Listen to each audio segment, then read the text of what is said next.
Hey, good evening there, Lorain. How's everybody doing tonight? Hey, Knapp here. Just checking a little bit. We got some Lorain politics unplugged tonight. And tonight we got a special episode that I'm dedicating straight up to dealing with the Open Meetings Act. There's been a lot of questions lately about that, and I kind of wanted to just get down to brass tacks when it comes to the Open Meetings Act and make sure that everybody understands exactly how the Open Meetings Act works, exactly how things work in the real world when it comes to these things. And we're going to get down to that tonight as I sit out and chill tonight, and I'm going to have myself a little bit of drink, which I typically don't do, but this is going to be a little bit of a boring one, I guess, because we are just going to do pretty much the rules. And so I made myself a nice little script here that we're going to go back through. And we're going to do this one and talk about the Open Meetings Act. So welcome back to the podcast. Well, we got to slow that down a little bit, maybe. How do we slow it down a little bit? Because that's way too much.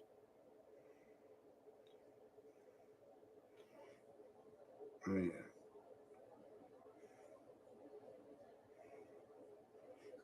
yeah. All righty then. So here we go tonight.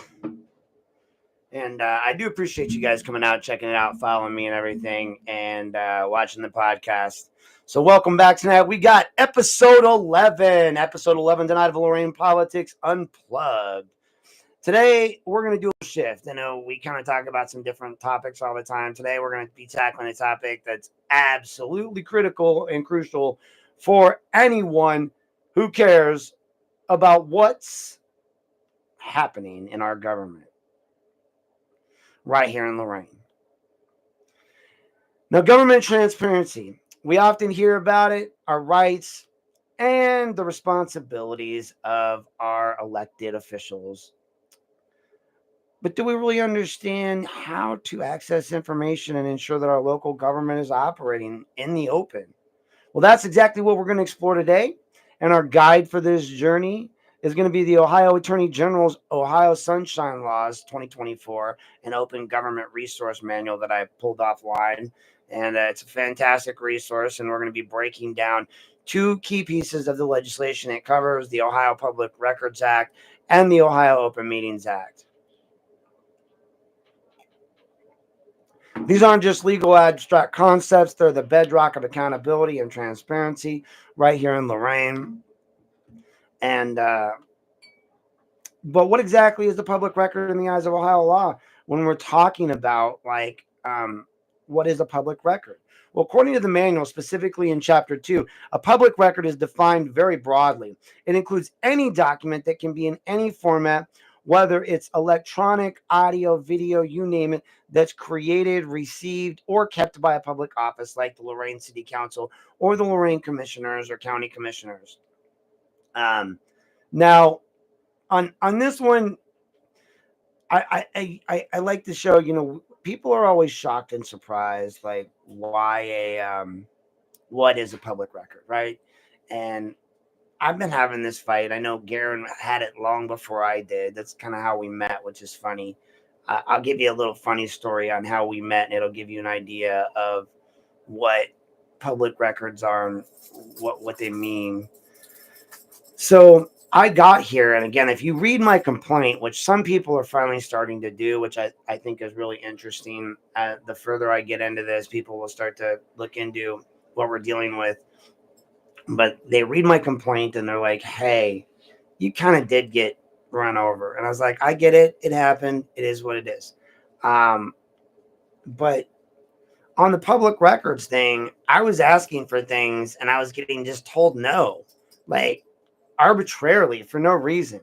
Chief McCann would be like, no, we don't think that's a public record. No, we don't. No, we don't. No, that's not ours to give.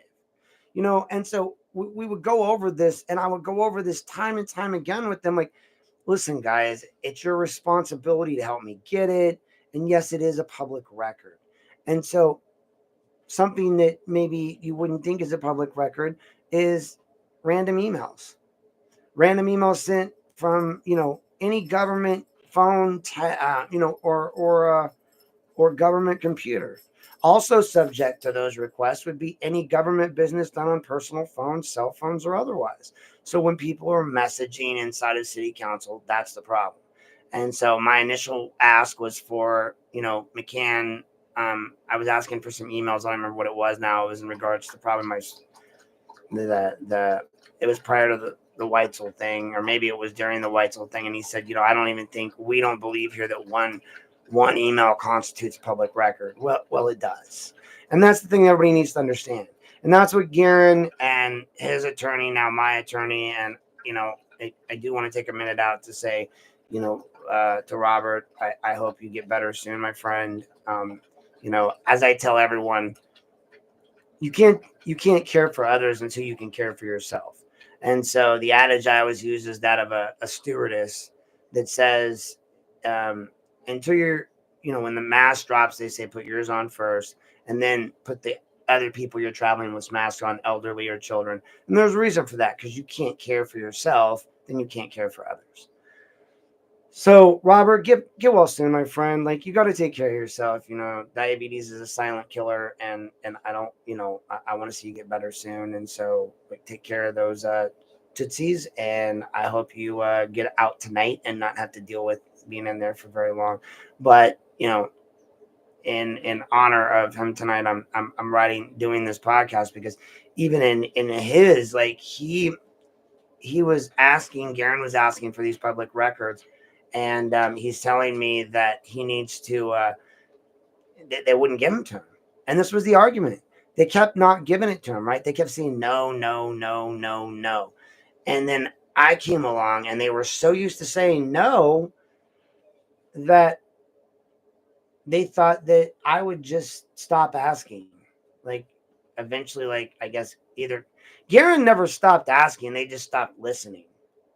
In my case, I started calling them out on other stuff, like, no, you can't block me. No, no, no, no, no. So we kept ending up in all these little situations where they finally realized it's just better to give me what I needed. And so that's how we ended up where we're at right now. Like, people not understanding what a public record constituted. That's how Garrett and I met. He looked up, they started giving records out after I went after him in the court of claims and got a memo Sanford, Washington wrote about me that they claimed they couldn't give me because it was building security records, when in reality it was just, they gave me the video, no problem, right? But they held on to this record because they wrote it the day after. This is what they do, just like they did in Sheffield and Lorain with the mutual assist agreement. They changed it. I asked for it January 30th. They wrote a new one January 31st. It's the way it goes. So that's what this was. So they didn't want to give me the record because they wrote it the next day. They tried to keep it. I took them to the court of claims, and I won. And they wanted me to pay, and I said no. They ended up having to pay. And in the grand scheme of things, it fell to them. And Guerin goes and requests all the lawsuits pending and the liability of the city. So they finally sent that to him, and my name was on it. So he looks me up, and he's like, he messages me, and he's like, hey, are you, because I was on the George Patton thing, right? And he's like, are you Aaron Knapp? And this was about the time that it was coming out anyway. So it's like, you got the Napster. And so that's how we met. And so it was all over public records. So now that my little, I paused here. I give myself a script, like I said, to give some anecdotes and then move forward. So now it's not just any random piece of paper floating around Lorain at City Hall. That the law specifies that these records must be like necessary for the adequate and proper documentation of and organization functions, policies, decisions, procedures, and essential transactions of the agency, and for the protection of the legal and financial rights of the state and persons directly affected by the agency's activities. So think about this. It covers a vast amount of information related to the city of Lorain, from city council meetings and minutes to financial reports on city projects, to emails between city officials, and even internal memos within the school districts. It's about documenting the essential workings of our local government at all levels. And so understanding that is also important. I'll give you another example here because I have it set to pause. We were at we were setting up my bank account for Aaron C. Knapp for Lorain's 6 ward city council. And so, if you did decide you wanted to donate to Aaron C. Knapp for Lorain 6 ward city council, you would write a check out to Aaron C. Knapp for Lorain 6 ward council, not even city council. Just write the check to Aaron C. Knapp for Lorain 6 ward council and mail said check to 4220 Talbot Lane, Lorain, Ohio 44055. There's my shameless promo. I approve of this message. Aaron Knapp, 2025 for Lorain City Council 6 ward. Now, as I was setting up that bank account to take those checks, the lady and I were talking, and we were discussing, politics, and is it right? Is it right? And this is some things Garen and I have discussed. Is it right to share the salaries of government officials? And the argument was like, we don't have a reason to be sharing that kind of stuff with people. And mine and my campaign manager and most people's argument, once you start to look at it, and even her argument once she realized it, although she was still on the fence, was um, it's none of anyone's business, right? And the thing about that is that okay, maybe it is, maybe it isn't, but they're our government. And so, as we argued to her, how else are we going to know, like, what are we spending? How are we spending it? We're spending it on these people. So, it's our right to know what they make. So, that's what makes it a public record. And that's why we call it a public record.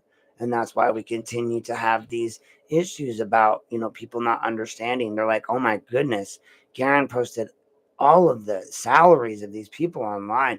Oh my goodness, Aaron posted all of the police salaries online. Oh my goodness, he posted all of the Lorain City police policies online for people. Yes, folks. Yes. It's called an education. Like, if for no other reason than to shut me up, you should get one. I feel like in the grand scheme of things, if you were to just be like, hey, in the grand scheme of things, if we want to shut Aaron up, all we have to do is educate ourselves, right?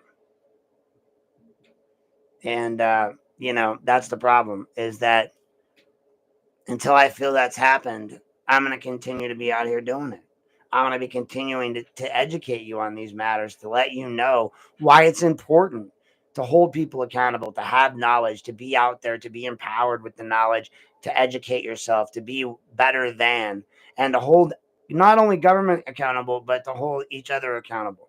Like, if I go into government and I'm doing something wrong, I fully expect the newspapers, honestly, I expect my constituents to call me out. Like, I'll make you this promise now, moving forward, um, in this TED Talk, as I like this little political TED Talk. I would say this: if when I win office and I'm in office, I would honestly state, hey, um, like, if you see me doing something that you think is out of pocket, message me, email me. We only get better by being corrected. Corrective action makes us better people. I like supervision. It's kind of the reason why I was a little bummed that I wasn't getting enough of it. Like, supervision is what keeps us in line. Supervision of our peers, from our bosses, from people that have been doing these things for much longer. I don't figure all this stuff out on my own. I look, trust me, folks. it- Everyone in my circle. So from John Moreau all the way to my person, Linda Rivera, my treasurer, from everyone except for Garen will tell me tone it down, right? Everyone, my attorney who tells Garen the same thing, tone it down. Um, Even in Garen's case, he'll say maybe don't cuss. But I've even gotten him on board with understanding it's constitutionally protected language. Well, he knows it is, but I get what everyone's saying, including my campaign manager. You lose people when you use that language. And I argued that the people that I lost when I used that language were people I never wanted. Because in the grand scheme of things, even the people that would complain about the language still stayed. Because they valued the evidence, they valued the knowledge, they valued the power that came from being knowledgeable. And the cursing and the smoke and mirrors drew people that normally wouldn't listen to that message in. So if you think that you're going to hear an F-bomb about somebody, or you think Aaron's going to poke at somebody, or you think maybe Aaron will delineate a story about a politician that he loves, and suddenly you guys think there's some sort of a controversy going on, that Aaron is somehow against somebody, when in reality Aaron loves him some Hall, and I always will. I'm always going to, guys, no matter what you guys want to talk about that stupid story. I don't care. Like, that was me proving that I will call people out. Better to call him out for something so small, so minute, that he was going to prove wasn't true. And it wasn't me. Again, it's not me sending these messages and emails to my inbox. It's people. I respond to the people, and I'm a voice for them. Why wouldn't you want me in government? Like, these aren't my feelings. Well, my feelings about Jack Hall are my feelings. All right. So, like, I believe he's the best man for the job. I believe he's an amazing sheriff. I believe everything he's doing is amazing. I believe that the people that took those pictures with him were trying to get leverage, like everyone is. Everyone wants leverage, right? In the end, I even ended up posting my picture of me and him because somebody posted it on my page. It's all about the leverage. It's all about the way that the masses look at you. I get it. I do get it. Everyone keeps telling me, Aaron, you got to learn to play the game. You got to learn to play the game. Well, maybe I don't want to play the game, guys. Maybe the game is the reason why we're in this mess to begin with. But I get it. Don't bite the hand that feeds you. I do love Jack Hall. I feel like he is a stronger, better sheriff for being able to address such a minor hiccup at the beginning of his election cycle with that stupid story about the vacation. And again, everyone was messaging me. I made it very clear in my post that I deleted immediately, but then showed to them because I have copies, that I believed, and I said it clearly and succinctly, I believed that when he returned, upon his return, he would have a very good explanation for why he did what he did. And he did. I bought it. I paid for it. 3 installments. Love that response. See, that's why I wanted to get him elected, because I knew that. And again, just like with Mike Duran, just like with everyone, just like with me, I love it when you give me little fires to put out. Little fires make you human. Little fires make you not look perfect. And honestly, this guy looks perfect. Like, the uniforms, everything he's doing is just, it's like out of a playbook. And I love it. And I'll keep loving it. So again, everyone thinks they got something they don't. The bottom line is that everyone needs to be paying attention to government. They need to be paying attention to the way things go, and they need to understand that everything I do has a plan. And so when I'm out here selling what I'm selling, before that guy, that Aaron, that George Patton guy, right? George Patton is not who you see now. George Patton was meant for a time and a place. Now he is a ghost that runs a page as a moderator bot. You notice that's all he does. He just welcome our new members, welcome our new members, welcome people who are on fake profiles coming back to watch, welcome fake profiles that are coming back after I banned them multiple times, welcome new members. That's George Patton's lot in life now. He's not very happy with himself. But guess what? George Patton had to go away so that Aaron Knapp could come out, so that Aaron Knapp could be out and run for city council. And again, I'm open about what I've said. I stand by what I said in the past as George Patton. As George Patton, I had a role to fill too. As Aaron Knapp in the beginning, I had a role to fill. Because no matter what people want to talk about, Antonio couldn't be in office. And that was the problem. And I tried to educate people on that. So again, educate yourselves, folks. So that's why it's so important to have accountability in Lorain. Like, what kind of information do you think Lorain citizens should have? Easy access and regarding, like their government. Who is a public office? Understanding these things. These are all things that we should know. So we know what a public record is, but who exactly in Lorain has to comply with this law? That brings us to the definition of, public office. That's chapter 3 of the manual. And it tells us that a public office includes pretty much every state agency, institution, authority, and any legislative authority or board at the county, township, municipal, school district, or other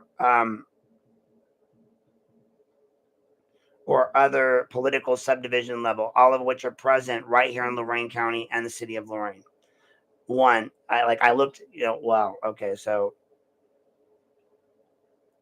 in this instance, we're going to talk about some specific examples of public offices in Lorain that maybe are eligible to be under this rule. So, one would be the Lorain City Council, the Lorain City School Board, the Lorain County Commissioners, the Lorain Public Library System. Just understanding that there's a comprehensive list of individuals that are held accountable to the Public Meetings Act and that are required to follow the laws, rules, and regulations as you see them and as we're going over them. And this does come down to a lot of the stuff we're going to get to later in regards to like texting, whispering, talking during meetings, but also, as far as the communications they send. So communications between the school board members are definitely public records. All of this is designed to ensure that transparency applies across all levels of our government, including our local government here in Lorain. This means whether you are looking for information from the Lorain City Council or the board of the Avon Lake City School District, which serves some Lorain residents, the Public Records Act likely applies to you. And so when you think about that, you really need to consider that all of you maybe don't understand that this information could affect you at some point. I feel like what ends up happening is out of sight, out of mind. We don't acknowledge that public records affects us all. And no further, look no further for a microcosm of that than Vermilion. Look no further than Joseph Jones and his newspaper in Vermilion, the Vermilion Daily, and what they did over there. They started holding people accountable little by little by little. They brought light to their city council. Suddenly there were people at the meetings. Suddenly there were people requesting records. Suddenly there were resignations. There are new people running for office. There's new faces. Because again, once you realize how mismanaged your city is and how mismanaged the people that you've been entrusting out of sight, out of mind to run your government is, you get upset. You go, wow, I trusted you. You said you were going to do this, this, and this, and I naively just believed you. I naively just thought you would do what I told you to do, and honestly, not even what I told you to do, because I never told you what to do. What do you need? My what? Sharpie. Do you have a Sharpie? Why don't you have Sharpies? You have a whole box full of them in there. I don't have a black one. I need a black one for out. I highly doubt that. I'll return it. You better bring my Sharpie back. Understood. Okay. Hi, Dad's people. Stop. And so the bottom line is that, where was I? Where was I, Garen?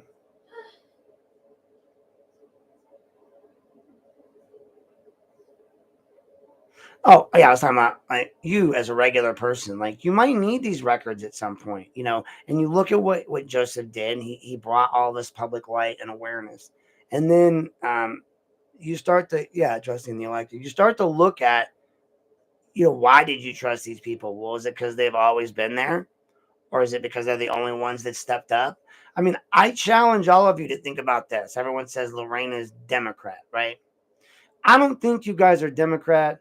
I don't think you guys are Republican. I think you're all human beings who just want the best for the city of Lorain. That's it. You could give two craps, honestly, about D or R at the local level. And most of you have proven that in every other city around here by doing away with that and having a charter. Now, I disagree with the charter system only because, as I've explained to Garen, it places undue authority into your mayor or your city administrator because they slowly but surely have all the power, and that becomes problematic as well. And then you also have this lack of accountability because now that it's not partisan, you can have law enforcement running for these positions. And in my opinion, and again, it's my opinion, but if you look at law enforcement, like I would argue if you presented to the attorney general or anyone that's being objective and they were to look at the argument, hey, we're going to do XYZ, then you'd have that argument every single time. Like people want, sorry, I lost my train of thought again. People just want like accountability, and they want people to do the right thing consistently. And when it comes to public records, we're just not seeing that. We're not seeing the consistent accountability from our government officials. And so people vote name. They vote name recognition. You know, like, well, in some cases they do live in the town, in some cases they don't. My bigger issue isn't even the living here. It's have some pride in your work. I mean, for God's sakes, you know, I got my kid out of school today. Like after school, we had to go pick up her meds, and then we had to go to the store, and we did some grocery shopping, and then I we had a debate about Target or Dollar General, and I didn't want to go in Target, and she did, and I was like, oh, of course you want to go in Target, and I was like, because I knew what that would entail. So we went to Dollar General, we got that, but on the way home, we're driving down Fairless again, and of course, there's just debris everywhere. I've stopped videoing it because Jesus, how much can I video one road? And my daughter's like, Daddy, I don't want to live here anymore. Why can't we just move? And I was like, well, a lot of people would be happy with that. But she goes, I'm tired of these roads. Like the roads are horrible. And she goes, and the other day I saw kids picking up pieces of the road, and she called it debris, which tells me she spends way too much time with me. Because then she educated me on what she thought debris meant, because she didn't think apparently I knew, even though I'm the one saying all this, debris, Daddy, those little rocks on the side of the road. I'm like, yeah, baby, I know what debris is. You, you know what? Great use of the vocabulary there. Sweetie, I appreciate that. Just because I thought they throw the debris at each other or stuff. And I was like, well, that's not good. She goes, yeah. So that's what we're dealing with. My daughter is sad, and I don't like her to be sad because, well, quite frankly, she's my reason, right? She's my reason for doing everything I've done. Like, I want her to have a better world. I want her to have a better society. I want her to have this generational wealth. I want her to have this home. The reason why I fight so hard, and recently even had a friend of mine from the olden days, coming at me on my Facebook page, isn't because they think that, I get how it looks to people.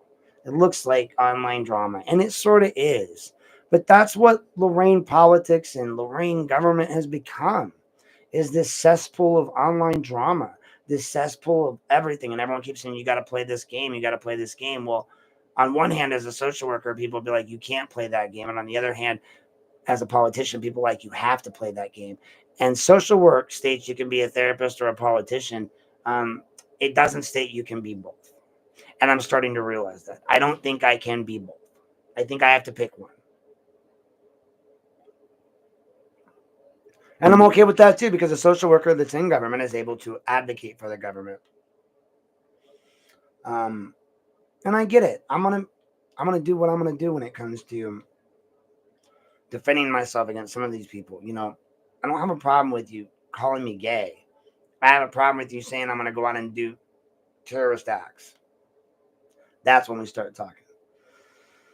So anyway, now we're gonna get into what it looks like to make a public records request.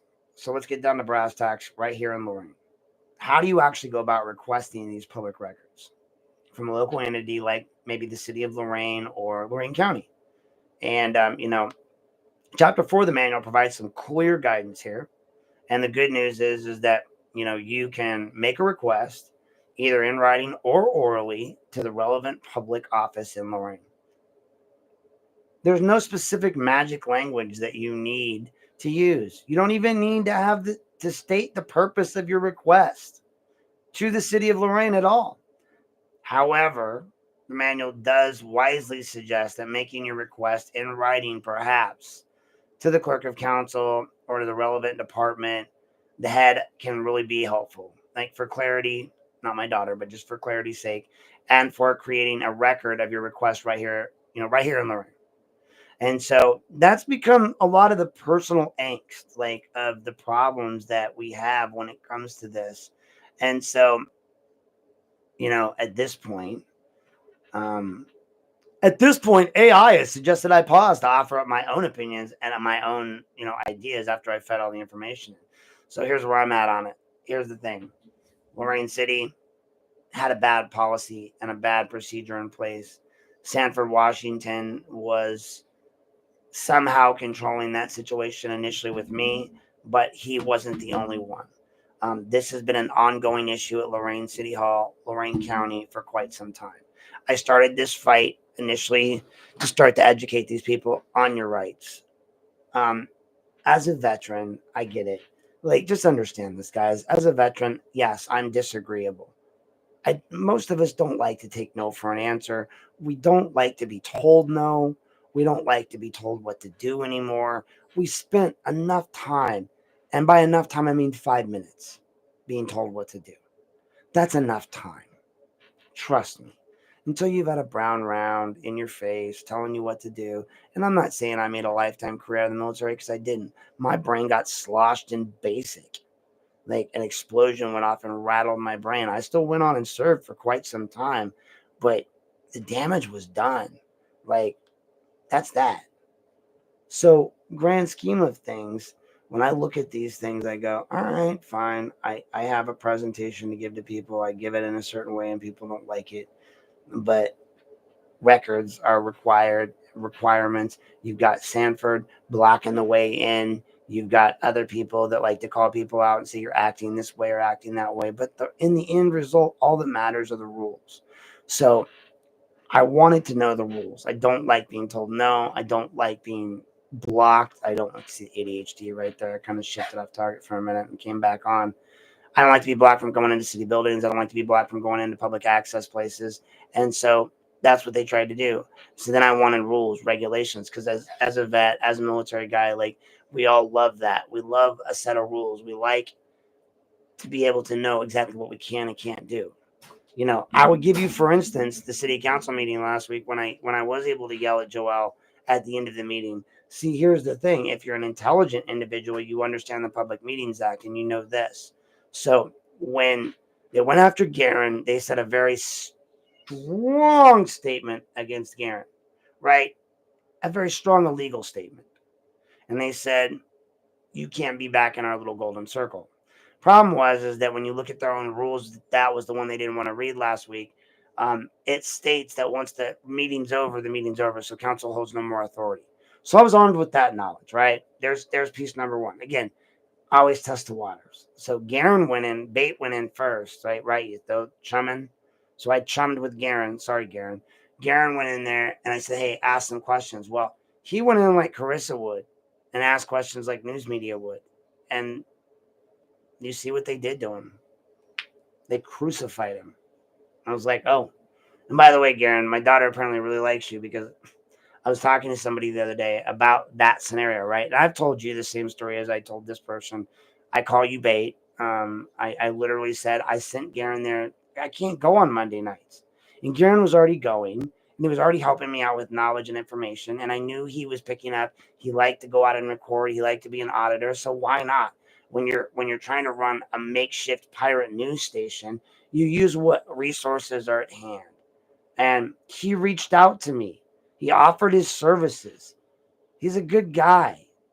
And in turn, I offered him my services, not as a therapist, but as a friend and as a someone to share and think and work with. And that's what we did. We developed a nice little, working relationship. He's the reason I met Linda, who's now my treasurer. Like, I didn't know people in Lorain before this. I stumbled into this because I don't like to be told no. Like, honestly, like, all you guys had to do was stop being like when I tried to enter City Hall. Why'd you have to be a jerk? But you had to be a jerk. I don't like that. Just like with Joel.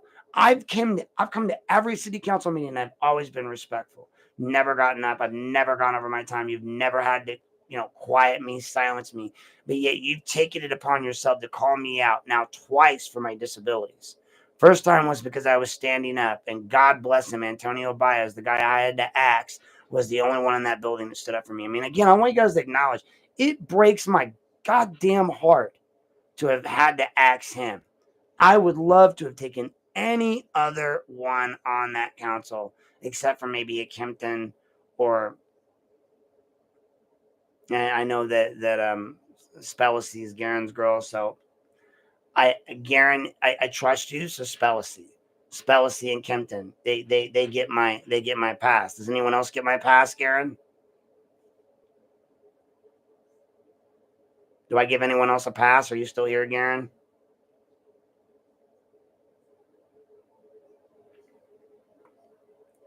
Oh wait, 30-second delay. All right, Duvall gets a pass. Are you sure? All right, but she needs to like start picking it up a little. For those three that you want me to give a pass, here's my challenge. Do your jobs, which you are doing now. I love. I like to see you guys out there challenging things, asking questions, voting for, things that maybe don't benefit you but benefit the people. That's the reasoning behind this.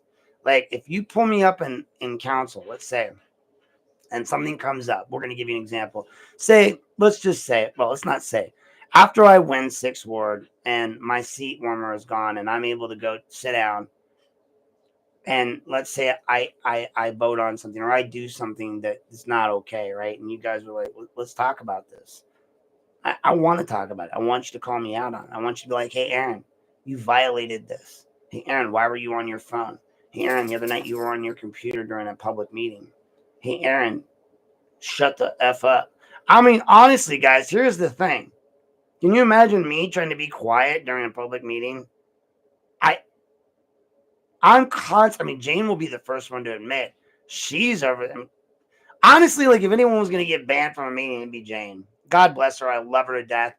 I love you so much, Jane, but you freaking fire off on them. You do not. That's why I say you wear your heart on your sleeve. Like at least I know. Like, all right, maybe not. You're like whatever, right? And you tell them. They'll be like, all right, Joe, I'm leaving El Presidente. Like, I love what you bring to the meeting, but you have a right to do that.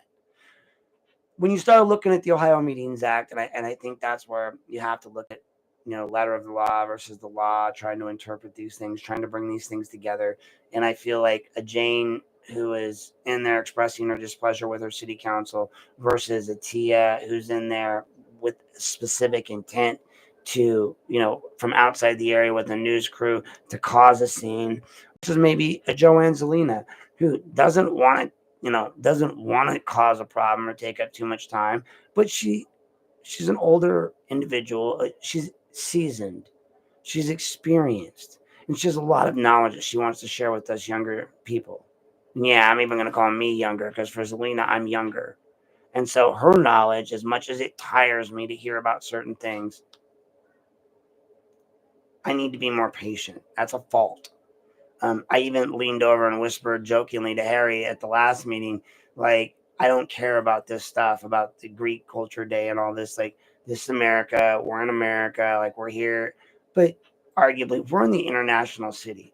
Arguably, I need to be more sensitive to that. Arguably, I need to be able to understand sometimes just because someone's droning on about something I don't care about, like Greece, doesn't mean I shouldn't listen and shouldn't be better than. So in that moment, I was less than. In that moment, I laughed and told Harry he could throw a shoe at me after we were both elected into office because Harry's going to get elected too. So just for the record, Harry, I hope, yeah, for the record, Garen, if whoever you're asking me to support isn't Harry's person, is it? Because I'm supporting Harry, but like I told him throw a shoe at me if I do that. But no, honestly, I mean you can still throw the shoe, but honestly, I need to listen to that. Throw a shoe at me if I'm the one doing it. But our elders have a right to be educating us. We should be listening to people like Garen.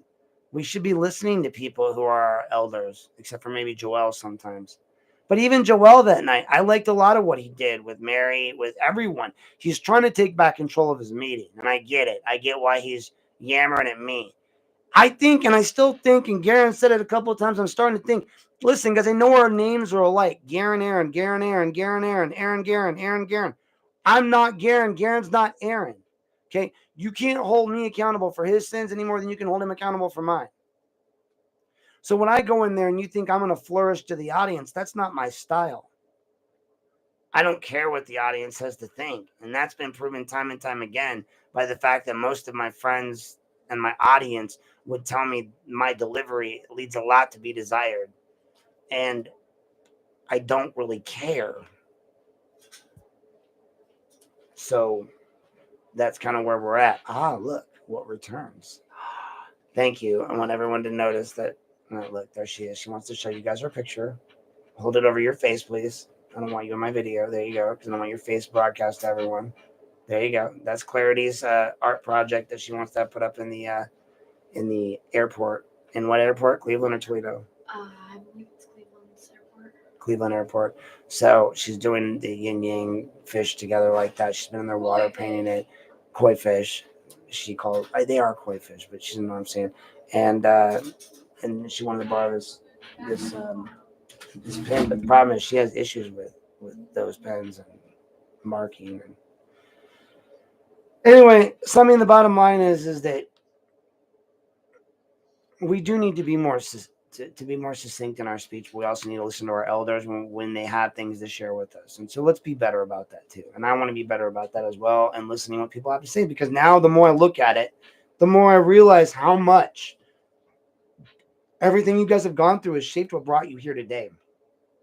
Honestly, I get why a lot of these people hate me. I get why Lorain, why Tia, why Aiden, why,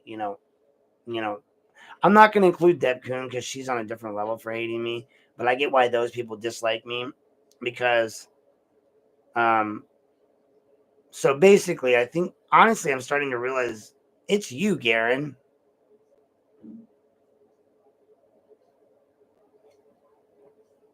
I'm going to give it 30 seconds. Garen's the reason why they all dislike me. No. You know why. Say it with me.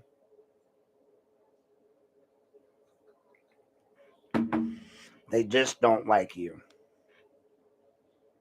And now, guess who else they just don't like? Me. Jack Hall never really had a chance to choose me. I chose him. Just like I choose everything that I do, people that I associate with. I chose you, Garen. I know you reached out to me, but others had to. I've spoke with Aiden. I've spoke with Kathleen extensively on the phone. A couple hours with Kathleen. Had a very intelligent conversation with her. I think Kathleen's doing great things. I'm not a big fan of her work at the state level with the Parents' Rights Act. Look, on one hand, as a Republican and as someone that's fairly conservative, I do understand. I want to be brought in on all of my kids' decisions, right? And I get that at my heart. And as a parent, as my daughter will say, when you do your podcast, you are the parent, like, right? You're not the social worker. She's starting to see that. She goes, well, when you're talking social work stuff, you're this guy. But when you talk to me, you're my dad. And when you do your podcast, it's almost like you're talking to me. And I was like, all right, useful insight. Because she listens. And she used to follow my old YouTube page, so she watches this too. She's watching. She wants to know what her dad's doing. She couldn't see the Facebook Live videos because she didn't have access to those. But this stuff, she knows I'm doing. So she's in there right now listening to what I'm talking about. So again, all on that thought process. I chose Garen because honestly, come on, guys. He's got one lung, man. Like, he was out there advocating for you guys when nobody else would. Granted, you look back on him, I mean, I get it. Back in the day, he was pretty. He wore nice shirts with Hawaiian symbols on him, went on cruises, got in his little scrapes with the law. He was working. He was in the Ford Union. I get it. He had money and he's friendly and he's boisterous. And you guys just took advantage of that. And he went out there and he put himself all out there for that committee, for you guys going to a whatever from a statutory government. He did all of that. He was out there with you on the water bill stuff. The charter, yeah. He was out there with you on the water bill stuff, right? He was there with every last one of you, every step of the way. And in the end, when it no longer suited you, you turned around, you bent him over, and you stuck it in the one lung he had left. And it was choking him. And he was going to die. I mean, I'm just going to be honest. Like, he was going to die just like Bob was going to die, which is why I come along and I'm like, no, there's a better way. Your wife loves you. You deserve to live. You've done great things with your life. Yeah, you fucked up back in the day, just like all of us did. Oops, sorry. You messed up. Beep. You messed up like all of us did back in the day. That's what we're supposed to do, folks. If I look back in every one of your past, you're going to say all of you were angels? Please. Come on. Come on. Come on. We didn't get to this point in our life by being angels. We just got to this point in our life by either A, not getting caught, or B, getting caught and getting corrected. Yeah, granted, there are a few of you out there that are saints. I get it. Some people are saints. But I like to imagine even that guy, because that's what, other people brought up, including Mr. Bober during the election, has had run-ins with supervisors and things that maybe didn't always look the greatest on somebody. But the one thing that guy did was he took that knowledge and he learned from it, just like I do, just like I see Garen do. And so Garen, he always says, just teach me, He also says, listen to me. And then he, like Linda and I, like we all do the same thing. All have ADHD, all are highly intelligent, and we're all kind of a-holes. We don't like to be told no. We don't like people getting all up in our, gump and being like, don't do this, do this. Like, it's not fair. And we don't like to be judged any more than you do. Sorry, the heater's on in this house. And so since we don't like to be judged any more than you do, the only difference between us and you is we say it out loud. And, some people are starting to join us. Jana has joined us. Others are joining us. We once were the few, but now we are the many. We've always been the many, but we were the few who would speak out. What you're seeing now is a revolution. What you're seeing now is more people at City Hall meetings. What you're seeing now is exactly what I hoped would happen. Exactly what this book right over here says would happen. Like, if I can find it. So this one right here.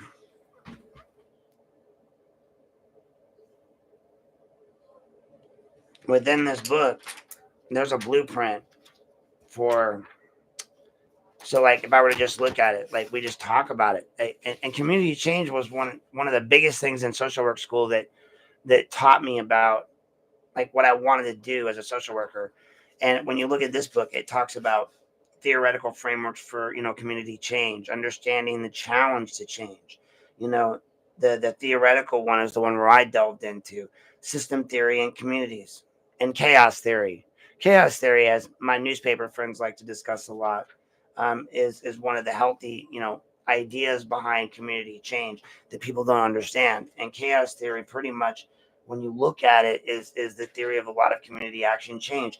Understanding that from a systems function, it does not necessarily enable us to precisely predict how it will function, although some things are more likely than not than certain.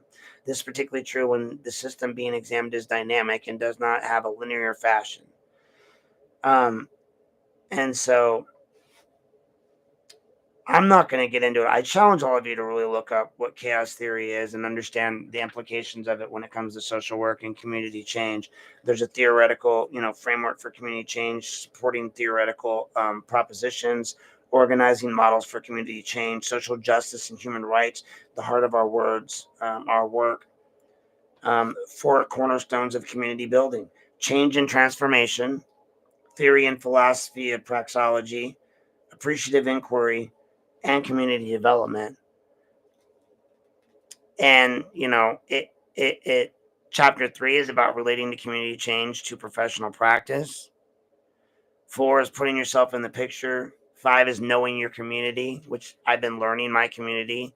People, the most valuable resource in any activism is people. Power. Do you need power? The fear of power. Who has the power? Powerful elites, understanding the power, issue relationship, assessing and building your own bases of power.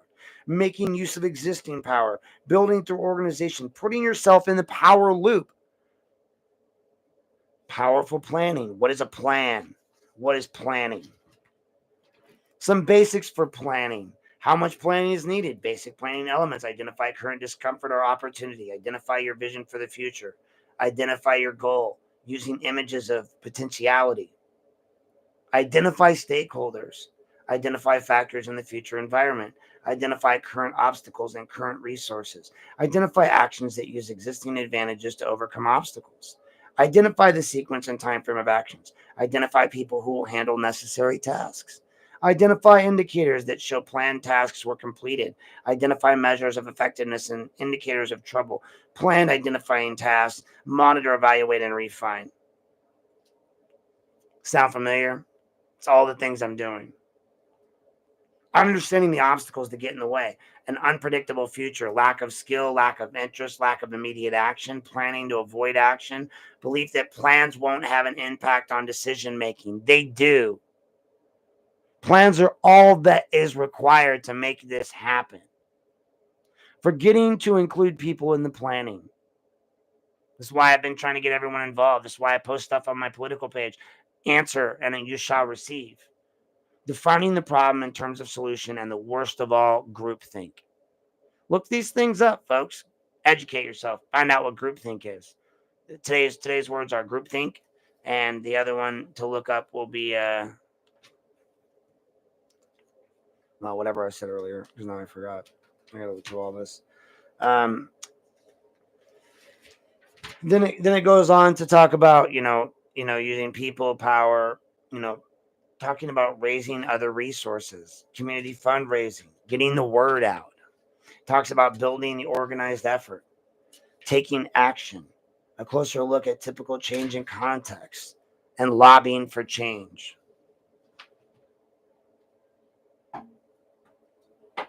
Also, we discuss social work and economic justice and other areas of that nature. But the bottom line is that that's my playbook. And while a lot of people don't see it, and they see me doing it in a way that sounds very unsocial worky and looks kind of unsocial worky, they really don't realize what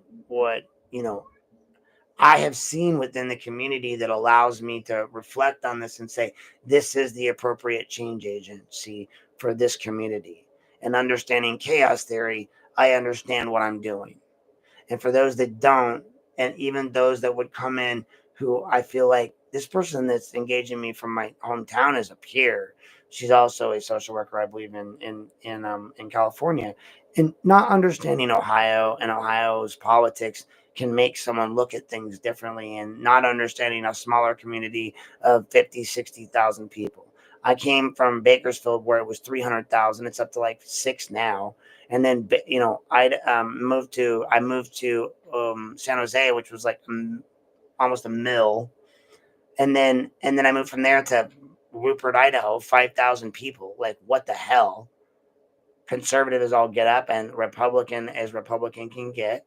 Where I was there for 6 years voting Republican, and again, I've never been a Democrat on that side of things, right?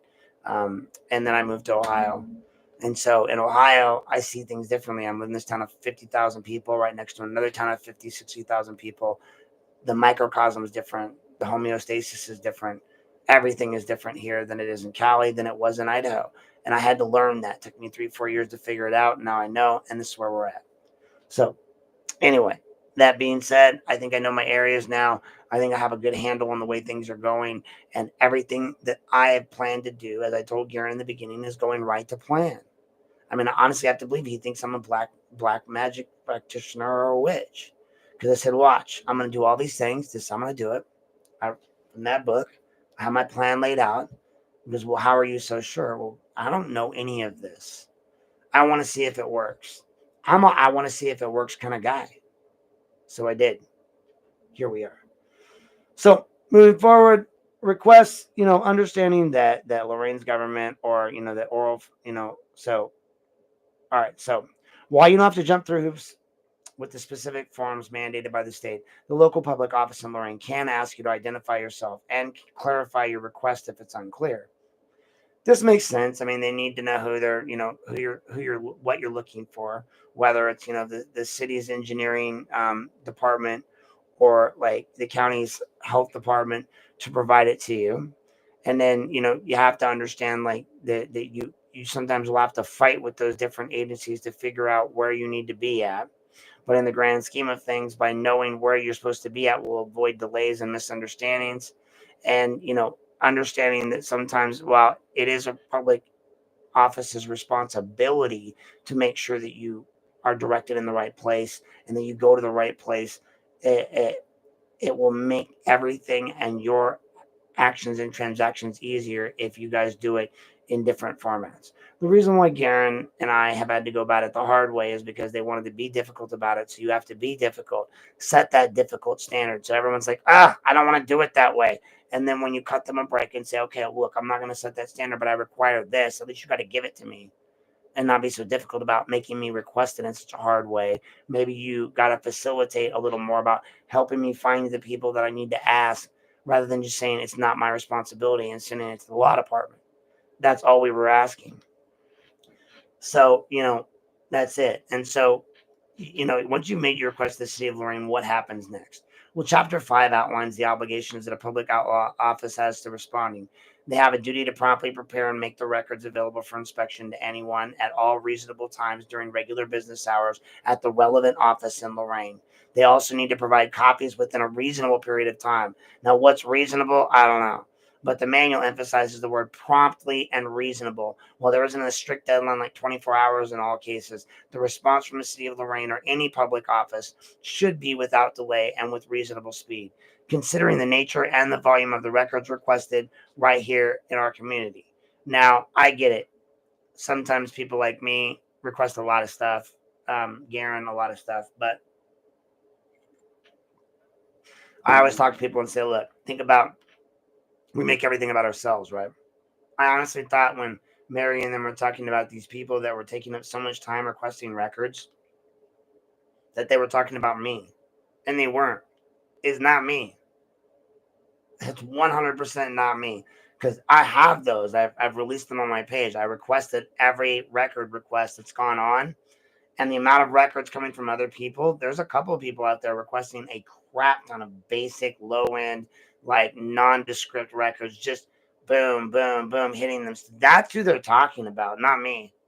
I was kind of mad because I wanted it to be me, but it wasn't. I don't even scratch. The records requests I've made are nothing.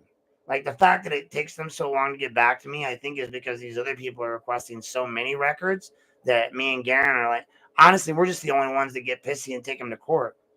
The other people are just overloading them with requests. And so I know that, my speed of my local responses have changed as I've taken them to court as well as with the county. And when I get involved now in anyone else's request, suddenly they show up. But there are some instances where a public office in Lorain might, charge you for copies. They might be a reasonable fee, not to exceed the actual cost of making the copy. They can also charge you the cost of redaction if they need to remove information that is specifically exempt from the public disclosure under Ohio law, but most don't. Um, and speaking of exemptions, Chapter 6 delves into the many types of records that don't have to be released by any public office in Ohio, including those right here in Lorain. Those can include things like confidential law enforcement investigatory records from the Lorain Police Department, certain personnel information from city employees, trade secrets related to local businesses the city might be working with, and records protected by attorney-client privilege, including the city's legal counsel. It's in a pretty extensive list, so it's worth familiarizing yourself with it if you frequently make records requests in Lorain.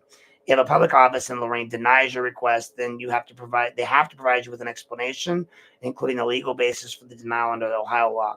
If you believe that they've wrongly withheld records from the city of Lorain or any other local entity, you have the right to seek court order to compel them for their release. Now, again, this is one of those pauses where it says pause. Well, I'm not going to go through all of this because I'm pretty sure I've talked about it before, but I did go after the city of Lorain and won for public records in regards to the Sanford, Washington memo that they denied me. We went all the way to the Court of Claims.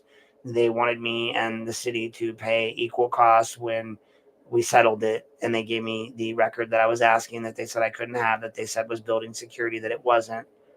And then they wanted me to pay, and I said, no, I'm not paying. Like the mediator, you pay the mediator because you did this. So they did, and then that was that. They did promise to pay the filing fee, which to this date I've never gotten back. So the filing fee that I paid, which was like $10 or $20, like was supposed to be returned to me, and the city of Lorain was supposed to pay it. Never received a check to date. So then when I went to the county and won, I did the same thing. Like I knew it wasn't what they thought it was, and so I took care of it and I won. And so understanding, like, you have to take them when you tell them that you will. They say take us to court. Well, then you better, because if you don't, they don't give a crap, and that's why they didn't give a crap. And Garen was the only one that took them to court, so they didn't give a crap. But if it happens enough, and enough people take them to court for this, and it's just simple public records, sooner or later they're like, why don't we just give them the public records, because it makes more sense instead of being mean and having a pissing contest with people. So beyond just responding to requests, Chapter 7 highlights the other important obligations that public offices in Lorain have regarding the management of their records. This includes things like organizing records at City Hall so that they can easily, be accessed, maintaining records retention schedules that dictate how long different types of records must be kept by the county, and accepting or adopting a public records policy that outlines the city's procedures. Now, understanding that they also have to keep a copy of this current records retention schedule readily available to the public. So if you ask them what their record retention is, they're supposed to give it to you either on their website or elected officials in Lorain as their designees. And so like they have to have it on their website or they have to provide it. Now, here's another part that Garen's been focusing on lately. Elected officials in Lorain or their designees, and per Lorain's record, I think it's Rule 2, or maybe it's under 41, I don't know. They're required to undergo 3 hours of certified public records training each term, and this really underscores the importance of these obligations for our local government. Now, I know he's been asking for a while to make sure that they all attend the public records class, the Attorney General's, meeting on Open Meetings Act. I've taken the Mount Vernon class on open governance as well, 2 free classes. I noticed in his first meeting, Angel asked the clerk to schedule in for that. You can take it free online. You don't even need to schedule it live. You can go in and just put it in and take it and sit down and get your certification like I did. Same thing with the Mount Vernon's on open meetings. But all of you per Rule 41 are supposed to have it, a sunshine certificate that shows that you have this knowledge, taken this class, taken these trainings, and most of you haven't, to my knowledge, or at least you're not providing those to Garen in a timely manner. And so that's just the same, in my opinion, as not having them or not having done them. Until it's like Schrodinger's cat. Till you produce the cat, it's neither dead nor alive. Till you show us whether you've done it or not, it's neither dead nor alive. Show us the certificates. But understanding that you have to go to these trainings, that you have to be present for these things, and you have to do it almost every cycle. And so, like, understanding that when Garen's asking for these certifications, you're supposed to provide them, and there's a reason why. Now, we've covered a lot about the Public Records Act and how it applies to Lorain, and we're going to shift our focus to another crucial piece of the Ohio Sunshine Laws, which is the Open Meetings Act. And while the Public Records Act deals with access to documents from Lorain's government, the Open Meetings Act is all about ensuring that the decision-making process of our local public bodies happen in the open. And so I'm going to pause right now really quick, and I'm going to come back and I'm going to start again here in a second. And I believe I'm just going to see if I can. So, channel level settings. Yeah, we have that. Close. Trying to see if I can put I had set this up the other day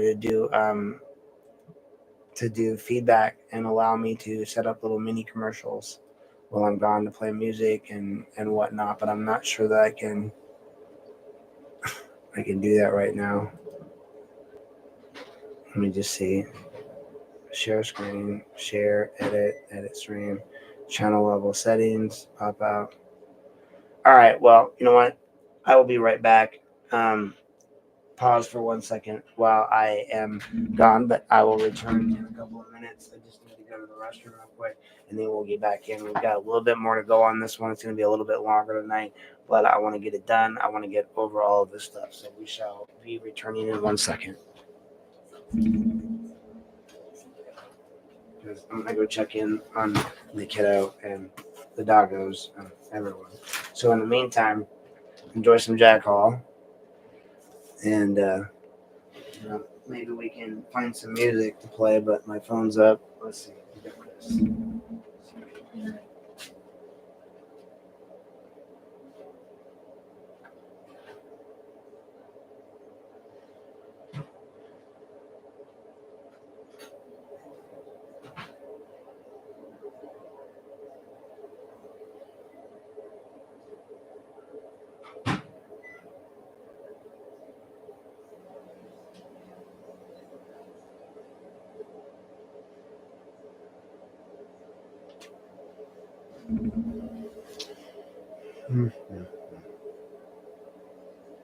What do you mean you can't open it?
Ugh.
Should have planned this out a little better, I guess. Here's where to find the best royalty-free music for YouTube videos. We're going to cover them off on the top free stock music sites, right up to the pro-level paid subscriptions. I'm not doing this.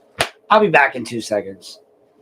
Make your own music. Da-da-da-da-da-da-da. Da-da-da-da-da-da-da.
All right.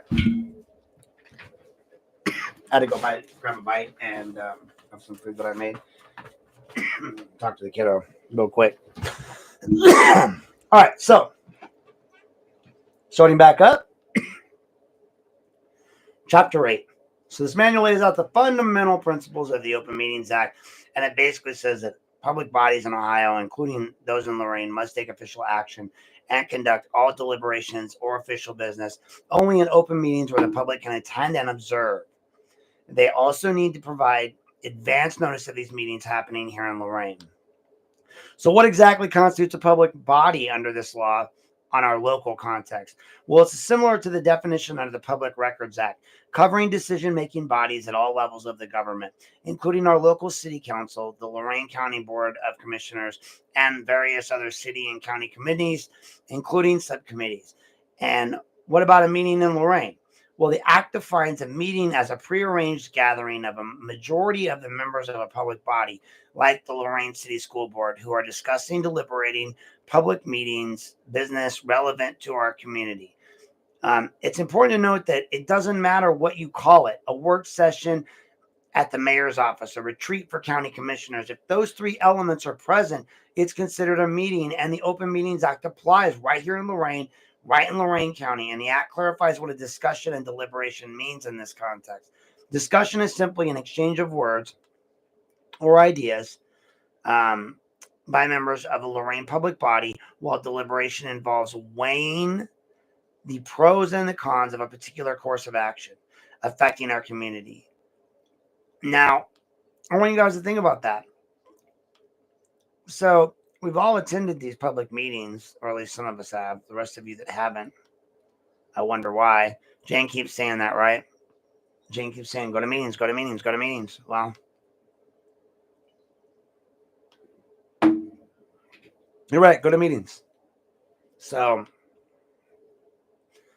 I would say that my big issue comes about when you look at people like our county commissioners who go to, like, say, a Germansville, and they sit down and they talk, and you got three people together, and you got a local guy saying, hey, I said at Germansville, I spoke with the three county commissioners, and we were talking about county business.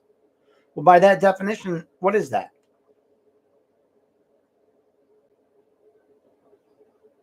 Public meeting. Just saying. And all public meetings need to be public. You know, and when you've gone to these meetings, did you go to them and feel like they were transparent? So the duties of a public body are that in Chapter 9, it delves into the duties of an Open Meetings Act takes place on public bodies in Ohio and those serving in Lorain.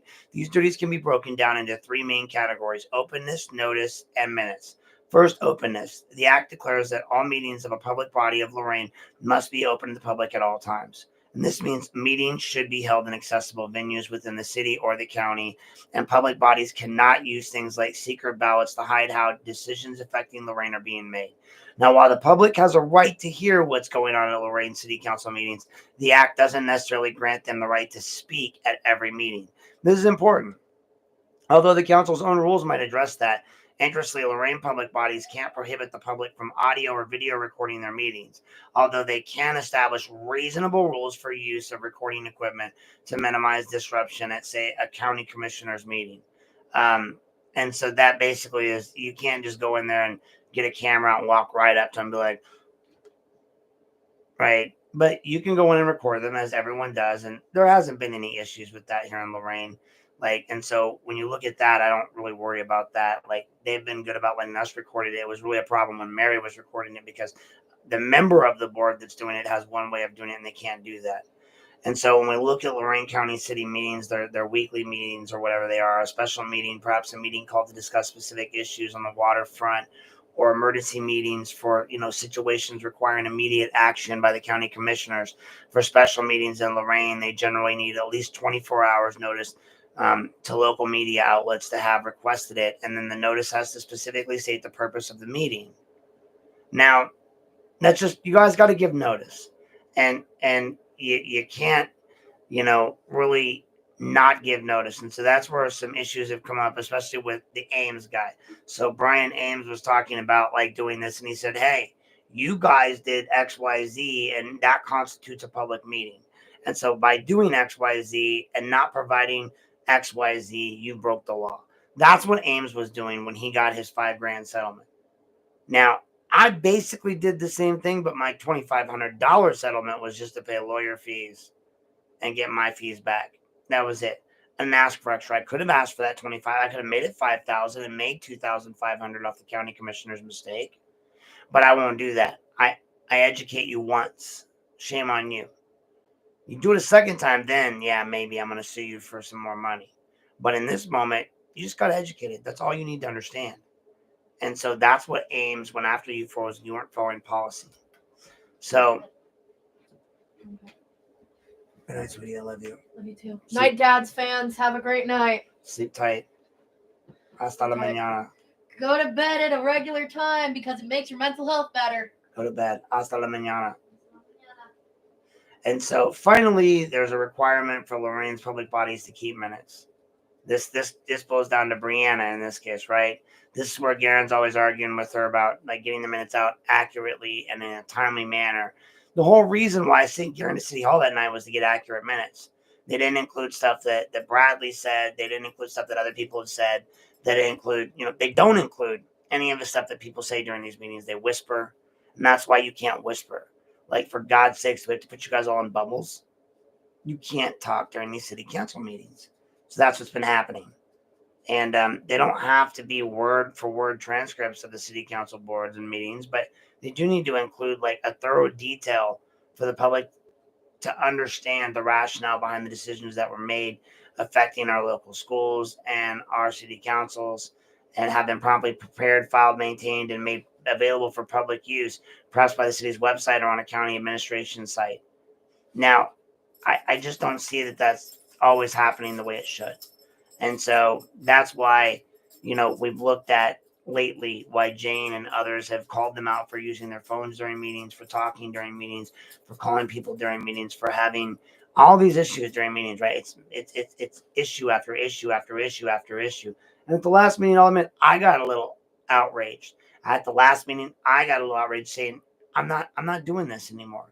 Like, you guys are talking, you're whispering. So you're going to call us out. So now you can't yell at Jane for saying anything out loud, because all of you in council whisper to each other. All of you in council say things to each other that are disruptive. You interrupt each other.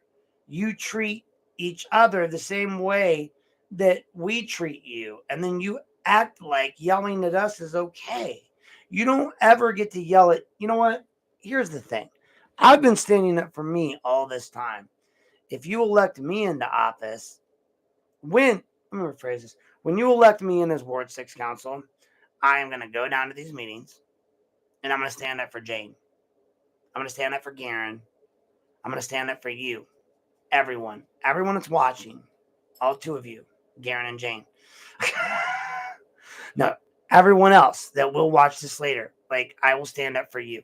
I know there was like 4 or 5 earlier, and like I know that the analytics change, but I will stand up for each and every one of you. I will be your voice when you want to come there and you want to speak. I will advocate for you because it's your right. Your right to speak. Your right to redress your government. Just like that night, I took that moment to redress my government, and I just said, hey, like, you have a right to tell us what to do. You instruct us, as Garen would say. I want to be government because I want to show you what it looks like to be adequate government. I want to get in office and I want you to instruct me. I want to be your robot. I want to be your voice. I want to be your mouthpiece. I want to be your chainsaw. I want you to vote me into 6th Ward Council, and I want you to say, Aaron Knapp, this is what I want you to say. And I'm going to go up there and I'm going to go, well, who said that, Mr. Knapp? My constituents. Well, why are you regurgitating it? Because I represent them. That's it. That's it. That's it. That is it. You represent the people. Your thoughts, your opinions, your beliefs no longer matter. If I got into office and I believed that homosexuality was wrong, which I don't, I do not. You're not going to cut that out and like make it something. It's not wrong. It's 100% right, wrong, whatever. Like, it's nobody's business. That's it. But if I did that, right, like, Damn it.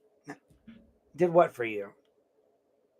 Now my brain just got distracted.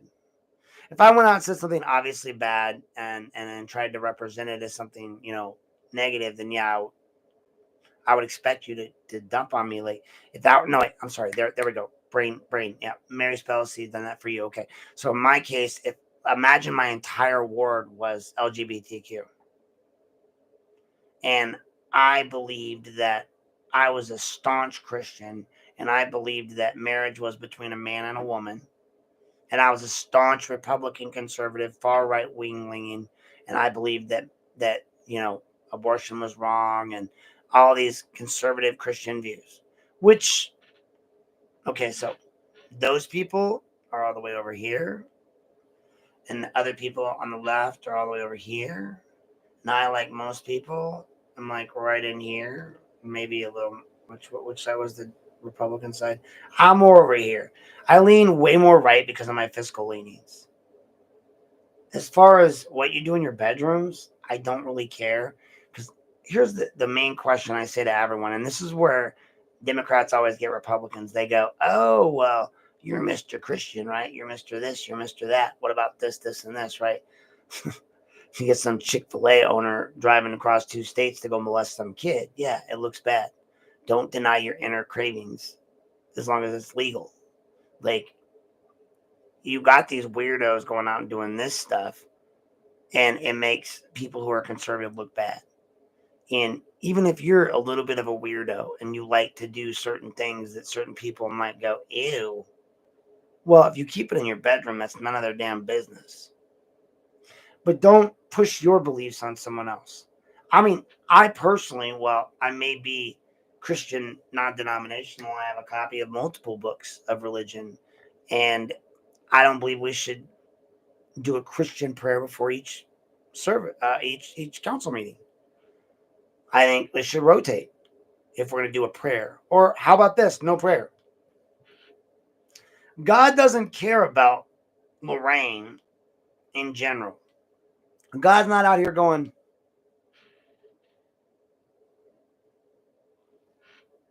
because otherwise I'd have clean streets and no potholes. I do know that God is looking down on us like,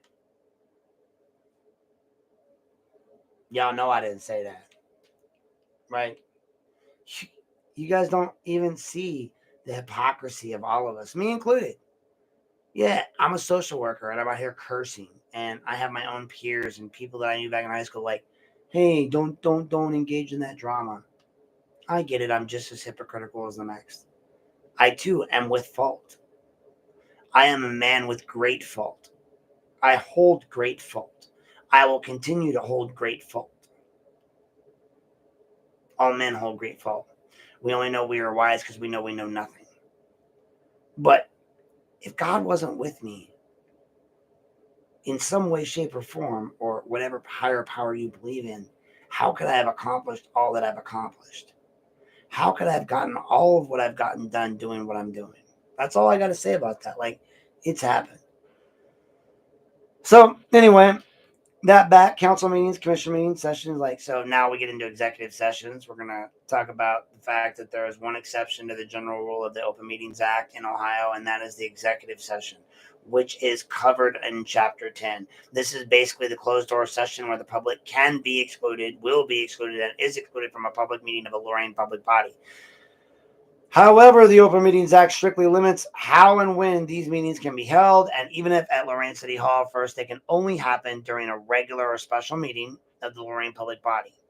And the meeting has to start and end in an open session, as Garen likes to often point out, meaning you have to gavel it openly, you have to leave for executive session, and when you come back, you have to at least meet and gavel it closed publicly. Whether they stay or not doesn't matter.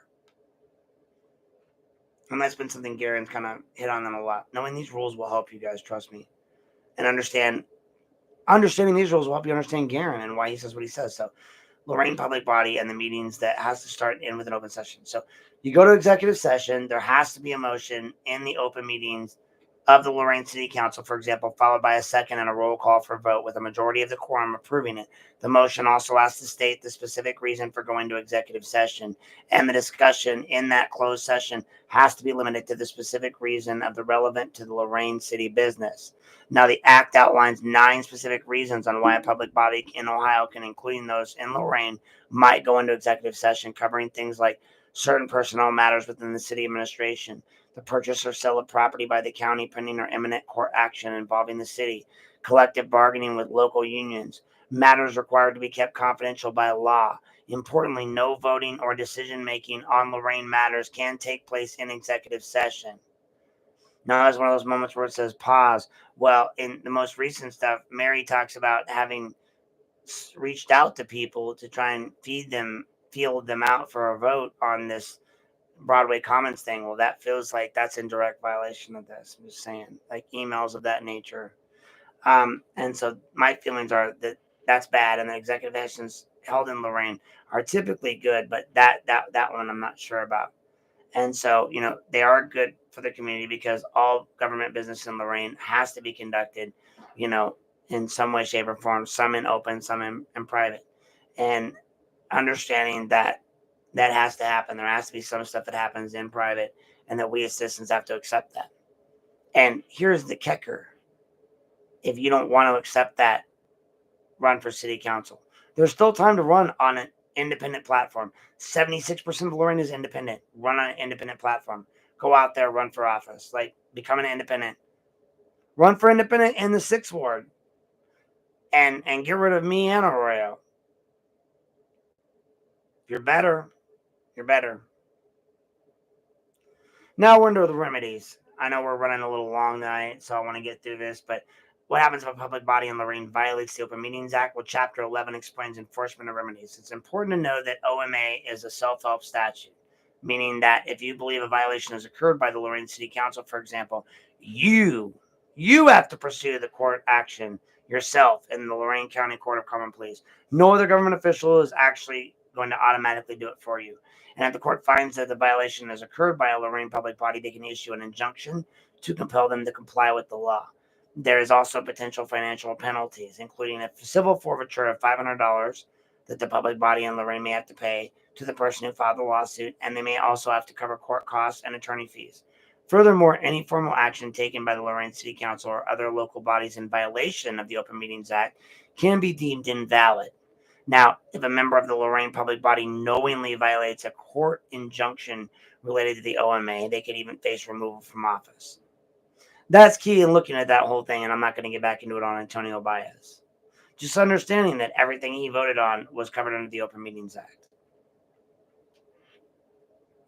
So, what does that say about our local political system? That enforcement of these sunshine laws in Lorain often falls on individual citizens. Like, what role do you think we as Lorain residents play in ensuring that our local government operates transparently and in compliance with these laws?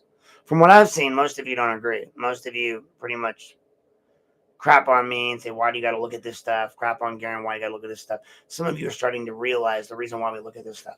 Because it's not about this stuff. It's about the other stuff when it starts to affect you. They get so comfortable doing this against them, then they start to do it against you. Them versus you. That's the thing. It's fine and dandy when it doesn't affect you. When it's not your job they're coming after at the county, you don't care. When it's not your job that they're constantly attacking, when it's not the constant threat and worry that the second my boss came to me with that information, not my boss, I keep calling her my boss, she's not my boss. Second, Phyllis came to me and said, hey, like, we got an email or a call. It was a call from the community and told me what it said. I knew. I mean, again, she said, oh, it's fine. Like, we understand, I've had stalkers. And then I knew. I should have started packing then. But I mean, again, guys, like, these things happen. Casualties of war, right? And so now here we are back, and we're going to just look at the fact that for a conclusion. So that brings me to the end of this episode of Lorain Politics Unplugged. And we took a deep dive tonight into the Ohio Public Records Act and the Ohio Open Meetings Act. And as you can see, these sunshine laws are incredibly important to ensuring that government transparency and accountability right here in Lorain. They empower us to access information from our local government and observe the decision-making process that affect our community. Understanding that your rights under these laws is the first step towards being a more informed and engaged citizen in Lorain. And whether you're interested in the details of a local development project or the minutes of the Lorain City Schools board meetings or the financial records of the city of Lorain, these laws provide the framework for which you can get information. I encourage all of you in Lorain to familiarize yourself with these laws and do not hesitate to exercise your rights when you feel it's necessary. Remember, a transparent local government is a government that is more accountable to its people. Right here in Lorain. So I want to thank you guys for joining me tonight. I'm Aaron Knapp, and this was an episode of Lorain Politics Unplugged. And here tonight on episode 11, we tried to set some light on the sunshine laws.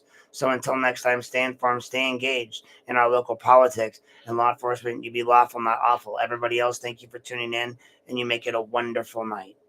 Remember, no whispering, no phone calls, no text messages, no using your computer in public meetings. Stay focused, stay present, stay attentive on the meeting at hand. Focus on the people and their voices and their words. Public government and enforcement happens through our mouths, not our phones, not the internet. It happens through our mouths. The people are watching you, folks. And remember, you elect Aaron Knapp for 6 Ward City Council come November, because the bottom line is that Mr. Arroyo is keeping my seat warm and I want it back. Well, again, I keep saying back. It's not back. I want it. It's mine. I own it now. And so for the next 2 years after this election, it will be mine. So he's keeping it warm. Vote me in the office so that I can get this stuff handled. I understand this stuff. And if you don't want to understand it, that's great. I love it. Let me understand it for you. Let me be the guy that goes out there and represents you. Let me be the guy that sits in this house and reads these books and does this stuff and is this guy and isn't caring about what Tia or Aiden or any of these other people have to say. I'm going to do my job. I'm going to do my job like another guy. That guy does his job. And again, I'm going to end this tonight on saying also, just know, like, the reason I called him out, and I've said it now and I'll say it again, I've said it 1,000 times, was because Aiden kept saying that I never call anyone else out. And of all the people in the world that I trusted to be able to call out, that I knew would have my back to be right, it was him. Who else would I call out like that? If I called out any other politician, I would most likely be proven right. And then it would look bad on me. By calling Jack out on something and then knowing who Jack is at his heart of hearts, knowing what an amazing, wonderful man he is, I knew he wouldn't do me wrong in that moment, because I do all this off the cuff. Typically, there's no script. The script ended a minute ago. I knew he wouldn't do me wrong. I knew if I called him out publicly and said, I know when he comes back, he'll have an excellent explanation. And he did. And then I got to provide that excellent explanation to everyone in the public and all the people that come to me to talk to me about Jack. And it allowed me to defend him in a way that I could have never defended him on my own. Everyone says, well, he's your boy. Of course you're going to defend him. Well, when I didn't defend him, when I called him out and he defended himself, look what happened. And that's what I try to do to Lorain too. Defend yourself, guys. If you call your own bullshit out, people love it. Call your own bullshit out, folks. This is Aaron Knapp calling my own bullshit out. I'm full of it. And I'm here tonight to tell you that you're full of it too. But in the end, we're all striving to be better humans. We're all striving to be better individuals. And as Nietzsche says, we know that we are intelligent only because we know that eventually we know nothing. Thanks for tuning in tonight. This is Aaron Knapp. You guys make it a wonderful night. One more day till that weekend, folks. Thanks for tuning in. Remember, Public Records Act matters. Go ahead and look it up. Garen, do me a favor. I'm going to post this on Facebook. I want you to go post the links to all the public record stuff in all of the posts in the, you know what I mean? Like, so that people have access to it. They can click on this and they can follow up on their own, because the link will be there. And, that's what a good volunteer employee does, right? Anyway, thanks, guys. Have a good night. Actually, one more thing. Good night, Lorain City. Thanks for tuning in.